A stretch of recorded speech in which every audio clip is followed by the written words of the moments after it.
नमस्कार, welcome to career 247। मैं हूं प्रशांत धवन। नाउ भारत के कॉमर्स मिनिस्टर पीयूष गोयल ये रिसेंटली चाइना में काफी पॉपुलर हो गए। ग्लोबल टाइम्स ने पूरा एक आर्टिकल छाप दिया, वहां पर यह कह दिया इन लोगों ने कि पीयूष गोयल साहब को ऐसा नहीं कहना चाहिए था, ये चाइना के बारे में ये स्टेटमेंट नहीं कहनी चाहिए थी।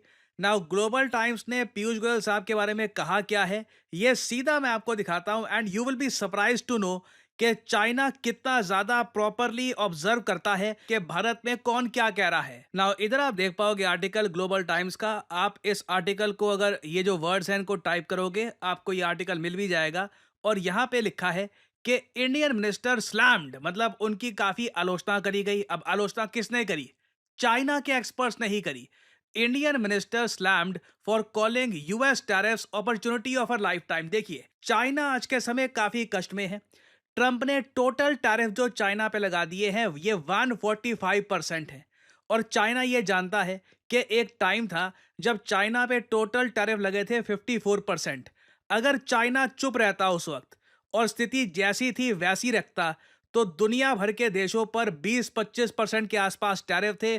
चाइना पर 54% टैरिफ थे। ये अपने एक्सपोर्ट्स यूएसए में फिर भी थोड़े बहुत भेजते रहते।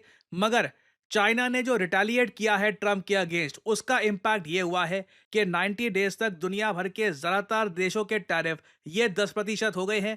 चाइना के टैरिफ उठकर 145% हो गए हैं। चाइनीज एक्सपोर्टर्स को समझ नहीं आ रहा आज के समय कि वो करे क्या। और इसी बीच इंडिया के कॉमर्स मिनिस्टर पीयूष गोयल ये कहते हैं कि भारत के लिए ये opportunity of a life time है। आपको याद होगा कल मैंने जो वीडियो अपलोड करी थी, मैंने भी यही कहा था। कोई भी ये बेसिक कॉमन सेंस वाली बात है। चाइना ने एक बड़ा ब्लंडर कर दिया। चेस की गेम होती है ना, उसमें मान लीजिए एक प्लेयर बड़ा ब्लंडर कर दे, अपनी क्वीन हार जाए। चाइना ने वही काम कर दिया है। इंडिया के लिए ग्राउंड तैयार है। ट्रंप के साथ नेगोशिएट करके अगर हम एक ट्रेड डील साइन कर लेते हैं, चाइना टैरिफ में फंसा रहेगा। इंडियन कंपनीज को एक ह्यूमंगस एज मिलेगा क्योंकि चाइना यूएसए में जो भी बेचने की कोशिश करेगा वो 150% के आसपास महंगा बिकेगा। इंडियन कंपनीज कैप्चर कर सकती है यूएस की मार्केट को वेरियस सेक्टर्स में। तो this is no doubt an opportunity of a lifetime for India. Now ये अपॉर्चुनिटी हम ग्रैब कर पाते हैं नहीं कर पाते ये अलग बात है, बट पीयूष गोयल साहब ने सिर्फ ये बात बोल दी कि ये अपॉर्चुनिटी है इंडिया के लिए। चाइना इसी बात को लेकर गुस्सा हो गया। चाइनीज एक्सपर्ट्स ने स्लैम किया है इंडिया के कॉमर्स मिनिस्टर को, जिन्होंने ये कहा है कि यूएसए के reciprocal tariffs opportunity of a life time है। क्योंकि चाइना के एक्सपर्ट्स ये मान रहे हैं कि अगर जो आज के समय चाइना के साथ हो रहा है, इंडिया इसको अपॉर्चुनिटी मान के काम करेगा ना, तो आज नहीं तो कल यूएस कल को इस टाइप के टैरिफ भारत पे भी लगा देगा। चाइना का ये मानना है कि इस वक्त इंडिया को भी यूएसए के साथ भिड़ जाना चाहिए जैसे चाइना भिड़ा हुआ है। नाउ अगेन देखिए, ये चाइना का कहना है, हमें ये सूट नहीं करता। ठीक है, डोनाल्ड ट्रंप जो भी आप कह लीजिए बहुत ज्यादा इंडिया फ्रेंडली प्रेसिडेंट है। तहव्वुर राना की जो एक्स्ट्राडिशन अभी रिसेंटली हुई है भारत में, ये एक क्लियर मैसेज है इंडिया को कि यूएसए की गवर्नमेंट इंडिया की जो कंसर्न्स है रिगार्डिंग टेररिज्म, इसके बारे में काफी सेंसिटिव है। और अभी रिसेंटली डोनाल्ड ट्रंप ने एक लिस्ट तैयार करी है कंट्रीज की कि वो कौन कौन से देश है जिसने यूएसए के टैरिफ का रिटेलिएशन किया है, कौन कौन से देश है जो कुछ कंसेशन ऑफर कर रहे हैं, मतलब कि वो तैयार है कि अपनी ठीक है मार्केट हम ओपन करेंगे, यूएस भी मार्केट ओपन करेगा, एक डील हो सकती है। और फिर कुछ देश है जो नेगोशिएट करने की कोशिश कर रहे हैं बट अभी बात बन नहीं रही। इधर आप देखोगे ट्राइंग टू नेगोशिएट वाली लिस्ट में ना आपको जापान, यूके, साउथ कोरिया जैसे देश मिल जाएंगे। फिर इंडिया, ताइवान और इजराइल, ये ऐसे जो देश है ये कंसेशंस ऑफर्ड वाली लिस्ट में आते हैं। तो मतलब कि इजराइल और इंडिया को सेम ब्रैकेट में देख रहा है यूएसए। और ये बात देखकर देखिए चाइना बहुत ज़्यादा फ्रस्ट्रेटेड है क्योंकि अब ये बहुत बुरा फंस गए। इनके प्रेसिडेंट या फिर प्रेसिडेंट कह लीजिए जो भी इनके यहाँ मिनिस्टर या ऑफिशियल था जिसने आइडिया दिया सरकार को कि ट्रंप के टैरिफ का जवाब दो, भिड़ जाओ, क्लियरली ये ब्लंडर था। और अब फनी बात पता है क्या है?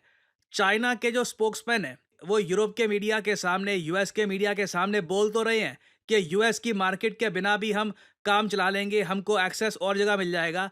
मगर चाइना की प्रॉब्लम ये है कि ये इंडिया के साथ भी ना बहुत ज़्यादा अच्छे रिलेशन एंजॉय नहीं करते। ये जो छोटी सी क्लिप है मैं आपको ये दिखा रहा हूँ, ये देखना। यहाँ पर चाइना के एक एक्सपर्ट ना वेस्टर्न कंट्रीज को जवाब देंगे कि यूएसए के बिना भी अब आराम से सरवाइव कर लेंगे। हम तो 5000 साल से एक सिविलाइजेशन है, जब यूएसए एग्जिस्ट भी नहीं करता था हमने तब भी सरवाइव कर लिया, ये भी हम सरवाइव कर लेंगे। बट लास्ट में ये बात बोलनी पड़ेगी कि अगर ठीक है यूएस का मार्केट का एक्सेस गया, अगर इंडियन मार्केट का एक्सेस भी नहीं है ना आपको, फिर चाइना दिक्कत में आ जाएगा। China is fully prepared to fight to the very end because the world is big enough that the United States is not the totality of the market in the world.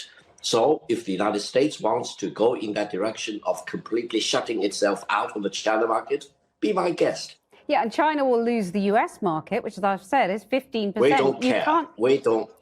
We don't care. China has been here for 5,000 years. Most of the time, there was no United States, and we survived. And if the United States wants to bully China, we will deal with the situation without the United States. And we expect to survive for another 5,000 years. तो China की तरफ से यही message आ रही है, we don't care. वो यही होता है जब आप फंस गए, ठीक है, जब अब आपको पता है आपने गलत मूव चल दिया, अब यू टर्न आप ले नहीं सकते, अब आप फंस गए, तो मुंह से ये निकलेगा कि वी डोंट केयर, देख लेंगे, हम 5000 साल पहले भी हमने काट लिए, 5000 साल और काट लेंगे वगैरह। मगर अभी चाइना को उम्मीद ये है, आपने देखा होगा चाइना ने काफ़ी बार भारत को ये बोला है कि चलिए मिलकर हम दोनों जो यूएस के टैरिफ्स हैं इसके अगेंस्ट खड़े होते हैं, बट इंडिया ने ऐसा करने से मना कर दिया है। उल्टा चाइना को ये भी उम्मीद थी कि इनकी जो कंपनी है इलेक्ट्रिक व्हीकल वाली BYD, बिल्ड योर ड्रीम, जो टेस्ला को कंपटीशन दे रही है, इनको एंट्री मिल जाएगी भारत की ह्यूज मार्केट में। ये भी नहीं हो रहा। यहाँ पर भी पीयूष गोयल साहब ने ही बोला है, it is a no for BYD। तो पीयूष गोयल, मैं ये कहूँगा, चाइना में एक बहुत ही अनपॉपुलर मिनिस्टर है। वहाँ पे जो एक्सपर्ट्स हैं ना, वो नाम जानते हैं, ये एक मिनिस्टर है, ये दिक्कत कर रहा है, ठीक है। ये खुलकर ये कह देता है कि opportunity of a life time है, और साथ में दुनिया भर की और प्रॉब्लम्स वगैरह, और यहाँ पे डाल रहे हैं BYD की एंट्री नहीं हो रही। तो इन्होंने पूरा आर्टिकल यहाँ पर लिख दिया है कि द इंडियन मिनिस्टर, ये ग्लोबल टाइम्स के एक्सपर्ट्स कह रहे हैं, द इंडियन मिनिस्टर ये आज के समय शिफ्ट कर रहे हैं सारा ब्लेम चाइना पर। ये सब बोलकर ये बस यूएसए का फेवर जीतने की कोशिश कर रहे हैं। The Indian politicians remark merely to echo US's rhetoric to discredit China, hoping to gain favor with Trump administration and pave way for upcoming US-India trade negotiations। तो ये लोग यहाँ पर आरोप ये लगा रहे हैं कि इंडिया के मिनिस्टर जो यूएस कह रहा है वही बातें बोल रहे हैं चाइना के बारे में, ताकि इंडिया को आसानी हो यूएसए के साथ ट्रेड एग्रीमेंट करने में, जबकि ये बात सही नहीं है। इंडिया ने हमेशा से ये बात कही है कि चाइना देखिए WTO का मजाक बना के रखता था, आज भी बना के रखा हुआ है। और मैं आपको साफ साफ बता दूं, चाइना की जो ट्रेड प्रैक्टिसेस है, जिसकी वजह से ये इतना सारा ट्रेड सरप्लस एंजॉय करते हैं इंडिया के साथ, यूएसए के साथ, अगर ये लोग इतना अग्रेसिवली काम ना कर रहे होते ना, तो आज के समय WTO की गरिमा बनी होती। जो टैरिफ वॉर स्टार्ट हो गई है वो ना होती। जो कंट्रीज आज के समय बात कर रहे हैं कि WTO तो छोड़ ही दो, इसका रोल क्या है, कोई भी टैरिफ लगा रहा है, कोई भी अपनी मार्केट बंद कर देता है। तो ये स्टांस ना सिर्फ इंडिया, बहुत से देशों का है कि WTO की जो मेन प्रॉब्लम रही है लंबे समय से वो यही है कि चाइना को कैसे मनाए। और अब इंडिया खुलकर कह रहा है कि जो ये टैरिफ वॉर है, इसकी जड़ पे आप अगर जाओगे कि एक्चुअली में यूएसए भी क्यों मजबूर हो गया ये टैरिफ वॉर स्टार्ट करने में, तो आपको जो मेन रूट कॉज है वो चाइना का ही मिलेगा। और सिंस हमारे मिनिस्टर आज के समय ये कह रहे हैं, चाइना को ये बात पसंद नहीं आ रही। इस आर्टिकल में आगे आप देखोगे ये लोग कहते हैं कि जो फियर्स कंपटीशन चल रहा है चाइना और यूएसए के बीच में, इंडिया की कोशिश ये है कि इंडिया इस कंपटीशन का एडवांटेज उठा ले। Even if China and US face trade restrictions, India cannot seize the market that China leaves behind। ये लोग कह रहे हैं, इनका ये मानना है कि अगर हमारे प्रोडक्ट यूएसए में महंगे हो भी गए ना, इंडिया वैसे प्रोडक्ट बना भी नहीं पाएगा। इंडिया वो जो मार्केट है ना, जो हमारे हाथ से निकल जाएगी, उसको कैप्चर कर ही नहीं पाएगा। ये यहाँ पर चाइना के एक्सपर्ट कह रहे हैं कि इंडिया की जो प्रोडक्शन कैपेबिलिटीज़ है, इसमें अभी वो इतनी पावर है नहीं, और प्रोडक्शन कॉस्ट बहुत ज़्यादा हाई है इंडिया में। फर्दर मोर इंडिया की जो मैन्युफैक्चरिंग है ये खुद काफ़ी हद तक चाइना की सप्लाई चेन पे डिपेंड करती है। ऐसा नहीं है कि फ्रॉम स्क्रैच इंडिया में सब कुछ बनेगा। अगर इंडिया में मान लीजिए कुछ ये प्रोडक्ट बनाते भी है ना, तो उसमें बहुत सारे कंपोनेंट ये चाइना से परचेज कर रहे होंगे, और आज नहीं तो कल यूएस ये इशू रेज करेगा। अब मान लो इंडिया में कल को कोई आदमी उठता है, वो कहता है अच्छा ठीक है, यूएसए ने टैरिफ लगा दिए चाइना पर, तो मैं एक काम करता हूँ, चाइना से पार्ट्स परचेज कर लूंगा खूब सारे, इंडिया में असेंबल कर लूंगा, यूएसए में बेच दूंगा। बट आज नहीं तो कल यूएस ये बात रेस करेगा कि चाइना के एक्सपोर्ट्स इनडायरेक्टली इंडिया के थ्रू आ रहे हैं यूएसए में।